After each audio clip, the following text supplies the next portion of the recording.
कैसे हो आप सब लोग। Welcome to biology tuitions. और आज हम लोग कर रहे हैं इस चैप्टर को एंड। और वो कुछ चैप्टर कौन सा है? Reproduction and organism. यहाँ पे हम लोग आज करने वाले हैं इवेंट्स ऑफ सेक्सुअल रिप्रोडक्शन, क्योंकि जो चैप्टर्स आपके आगे आने वाले हैं reproduction in animals, reproduction in plants, तो उसमें हम इन सारे इवेंट्स को डिटेल में करने ही वाले हैं। लेकिन उससे पहले हमें पता होना चाहिए कि ये इवेंट्स है क्या। तो मैंने जैसे कि प्रीवियस वीडियो में आपको बताया था कि 3 इवेंट्स होती हैं। उनमें से सबसे पहली इवेंट है आपका प्री फर्टिलाइजेशन।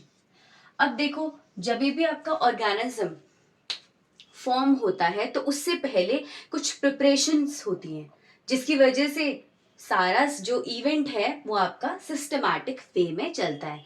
जैसे कि सबसे पहला प्री फर्टिलाइजेशन। तो प्री फर्टिलाइजेशन मतलब फर्टिलाइजेशन से पहले वाले जो स्टेप्स होंगे। अब देखिए जरा कि प्री फर्टिलाइजेशन में क्या क्या चीजें होती हैं। यहाँ मैंने कुछ टर्म्स लिखे हुए हैं, जैसे कि प्री फर्टिलाइजेशन में ये जो है आपके, ये सारे के सारे की टर्म है। ठीक है, तो आंसर में आपके ये टर्म तो आने ही चाहिए। जब हम बात करते हैं गैमेटोजेनेसिस, दैट मीन्स ये गैमेट कुछ सुना सुना सा लग रहा है, राइट? मतलब कि यहाँ पे आपके गैमेट का फॉर्मेशन होता है। पहले गैमेट फॉर्म होते हैं, गैमेट आपके मैच्योर होते हैं, and then after next event आपका होता है।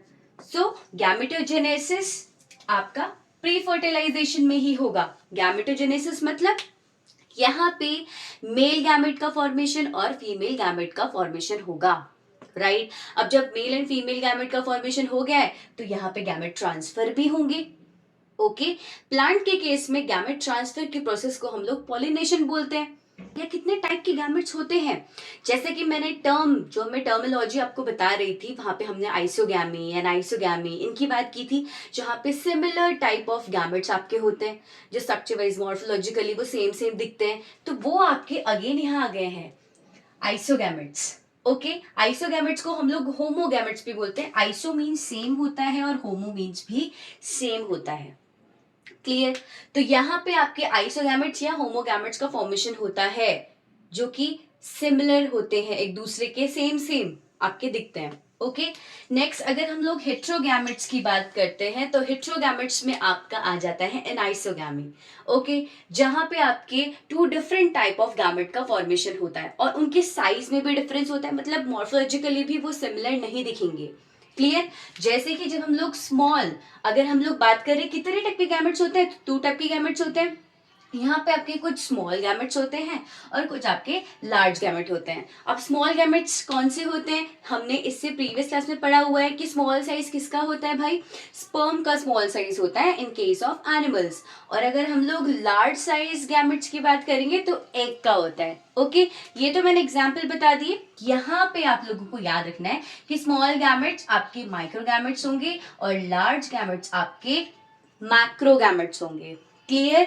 जहां पे स्मॉल में स्पर्म आ जाता है या फिर मेल गैमेट आ जाता है, और लार्ज में आपका आ जाता है ओवा या फिर ओवम।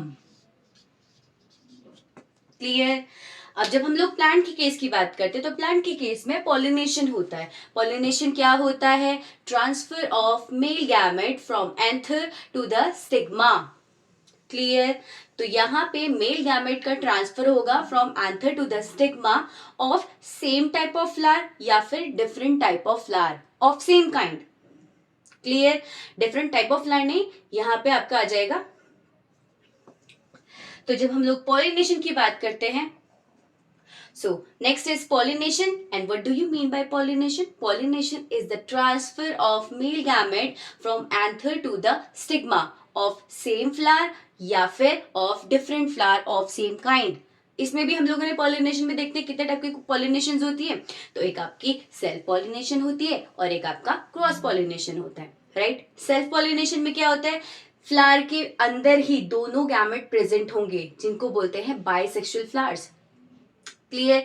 तो यहाँ पे मेल गैमेट भी प्रेजेंट होता है और फीमेल गैमेट भी प्रेजेंट होता है। तो जब इस तरीके से पॉलिनेशन की प्रोसेस होती है तो इसको बोलते हैं self pollination.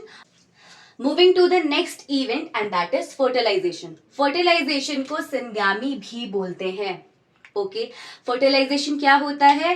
The fusion of male and female gamete to form a zygote. अब यहाँ पे जब फ्यूजन होता है तो only haploid number of chromosome ही ट्रांसफर होते हैं, मतलब कि n number of chromosome male से और n number of chromosome female से, और ये दोनों हो गए आपके कैसे हेप्लॉइड। और जब जाइगोट फॉर्म होगा, ये पूरी सिंगैमी की प्रोसेस है, और जाइगोट फॉर्म होगा तो 1n यहाँ 1n यहाँ, तो this will become 2n, this is diploid. हम लोग इसके बारे में डिस्कस ऑलरेडी कर चुके हैं, लेकिन अगेन बार बार रिवाइज करेंगे तो याद भी हो जाएगा, राइट। तो ये आपकी फर्टिलाइजेशन की प्रोसेस है, जिसकी वजह से जो 2n डिप्लॉयड नंबर ऑफ आपका ऑर्गेनिज्म अभी फॉर्म हुआ है, that is not organism, zygote form हुआ है, that is this one. Clear? Okay, moving to the next point, that is जब हम फर्टिलाइजेशन की बात करते हैं तो फर्टिलाइजेशन आपकी कितने टाइप के होते हैं? क्या सारे ऑर्गेनिज्म आपके सेम टाइप के होते हैं? नो, यहाँ पे आपके 2 टाइप्स के फर्टिलाइजेशन होते हैं।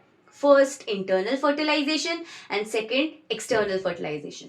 जब हम लोग इंटरनल फर्टिलाइजेशन की बात करते हैं तो यहाँ पे जो आपकी सिनगैमी या फर्टिलाइजेशन की प्रोसेस है ये बॉडी के अंदर होती है, मतलब फ्यूजन ऑफ गैमेट्स बॉडी के अंदर होता है, और मोस्टली आपका इंटरनल फर्टिलाइजेशन फीमेल बॉडी में होता है।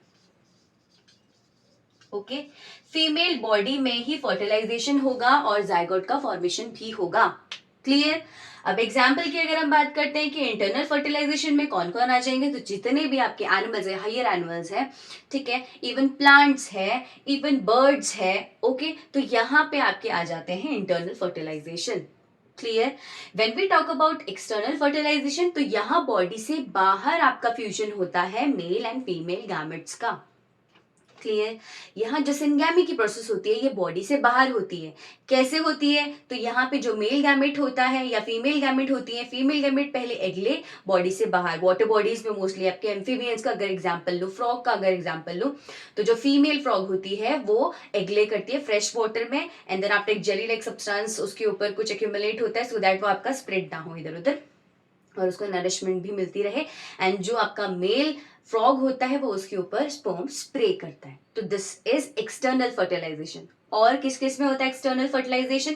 तो एम्फीबियंस तो आपके एनिमल्स में एग्जांपल आ जाएंगे, और alga that is blue green algae, ठीक है, just plant you can say, water bodies में आपकी मोस्टली होती हैं। तो यहाँ पे आपका आ जाता है एक्सटर्नल फर्टिलाइजेशन। आई होप आप लोगों को external fertilisation, internal fertilisation, fertilisation, zygote, ये सब कुछ समझ में आ गया है। अब इसमें एक और है, क्या सिर्फ फर्टिलाइजेशन ही होता है, मतलब हमेशा के फ्यूजन ही होगा? नहीं, एक और टर्म आपका आ जाता है, दैट इज पार्थेनोजेनेसिस। अब ये पार्थेनोजेनेसिस है क्या? पार्थेनोजेनेसिस जब फीमेल गैमेट आपका फॉर्म करती है कोई नया ऑर्गेनिज्म विदाउट फर्टिलाइजेशन की प्रोसेस से, तो उसको बोलते हैं पार्थेनोजेनेसिस। ओके, अगर हम बात करें रोटिफर की, हनी बी की, लेजर्ड्स की, और कुछ बर्ड्स भी होती हैं, तो उनमें पार्थेनोजेनेसिस होता है। अब रोटिफर क्या है? रोटिफर आपका एक्वेटिक ऑर्गेनिज्म है, और अगर हम बोले कि ये आपका डिजीज कॉजिंग है, ये आपका गुड है या बैड है, तो रोटिफर हमारे लिए गुड ऑर्गेनिजम्स हैं। क्यों है? क्योंकि ये मोस्टली डेड डिके मैटर्स के ऊपर फीड करते हैं, सो दैट ये क्लीन करने का काम करता है, एनवायरमेंट को क्लीन करने का काम करते हैं, और इसकी वजह से कोई डिजीज नहीं होती। माइक्रो ऑर्गेनिज्म है, लेकिन हमें डिजीज कॉज नहीं करता है। हनी बीज, चलो यहाँ पे एक एग्जाम्पल ले लेते हैं हनी बी का ही, पार्थेनोजेनेसिस को समझने के लिए हैं पार्थेनोजेनेसिस को एग्जाम्पल से। ओके, और मैंने हनी बी का एग्जाम्पल लिया हुआ है। हनी बी में जो क्वीन होती है वो 2n number of chromosome contain करती है, राइट? तो ये आपकी कैसी है? डिप्लॉयड है।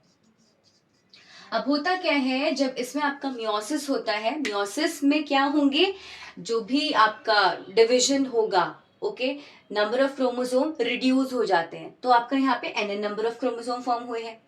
अगर ये आपका जो क्रोमोसोम है, एक सेल जो कि आपका हेप्लॉइड केस में, अगर इसमें फर्टिलाइजेशन नहीं हुआ, लेकिन एक ऑर्गेनिज्म विदाउट फर्टिलाइजेशन फॉर्म हो जाता है, तो वो होता है parthenogenesis.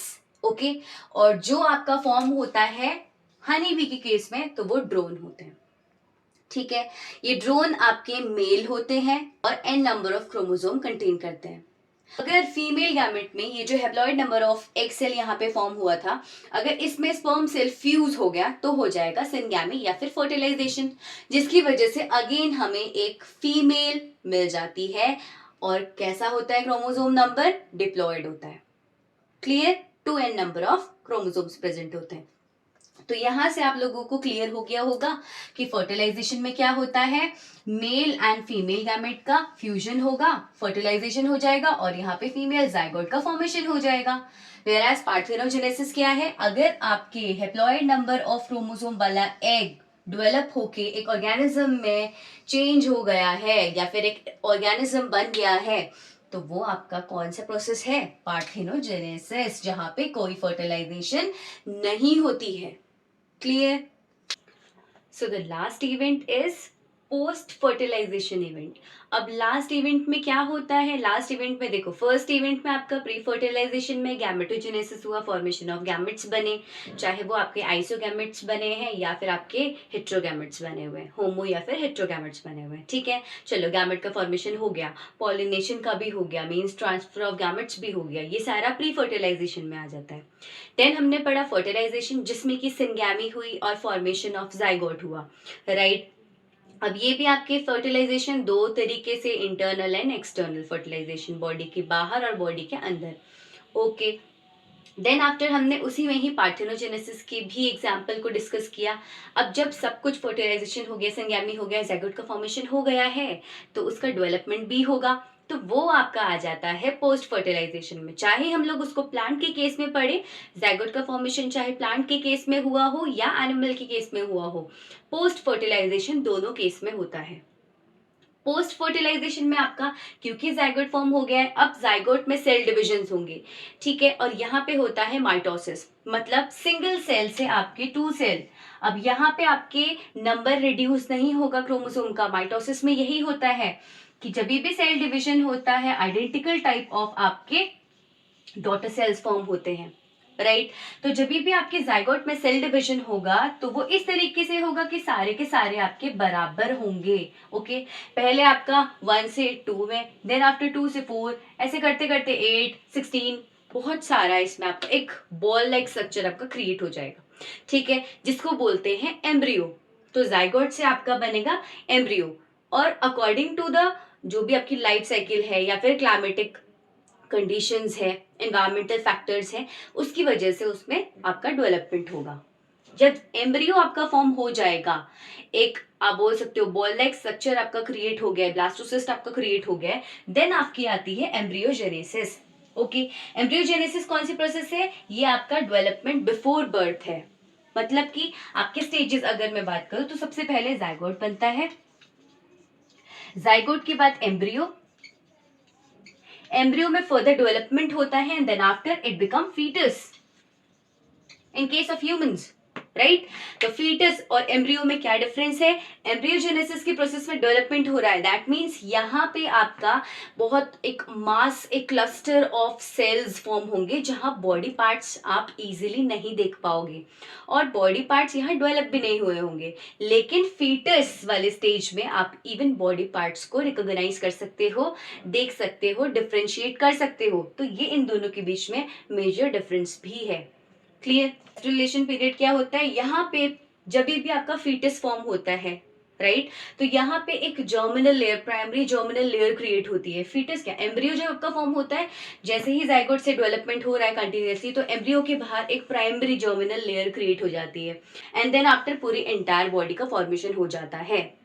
In case of plants embryo का फॉर्मेशन होगा और यही एम्ब्रियो बाद में जाके सीड फॉर्म करता है। और जब हम लोग बात करते हैं प्लांट्स में कौन सा पार्ट सीड बनाता है, कौन सा पार्ट फ्रूट बनाता है, तो एम्ब्रियो वाला पार्ट मतलब ओवरीज में, ओवरी में ओव्यूल वाला पार्ट आपका सीड फॉर्म करता है, मतलब एम्ब्रियो आपका सीड फॉर्म करेगा आफ्टर फर्टिलाइजेशन, और जो बाहर ओवरी होगी वो आपके फ्रूट का फॉर्मेशन करते हैं। क्लियर? तो यहाँ हम लोगों ने कंप्लीट कर लिए हैं तीनों के तीनों इवेंट्स, और आप लोगों को क्लियर हो गया होगा अबाउट दीज इवेंट्स कि यहाँ पे कौन कौन से हम लोग हर एक इवेंट पे हम किस चीज के बारे में स्टडी करते हैं। तो हमारा चैप्टर कंप्लीट हो गया है, the very first chapter, that is reproduction and organism. इसके बाद मैं आप लोगों का नेक्स्ट चैप्टर स्टार्ट करूंगी and that will be molecular basis of inheritance. Okay, video को एंड करते हैं, तब तक के लिए study hard, bye bye and take care.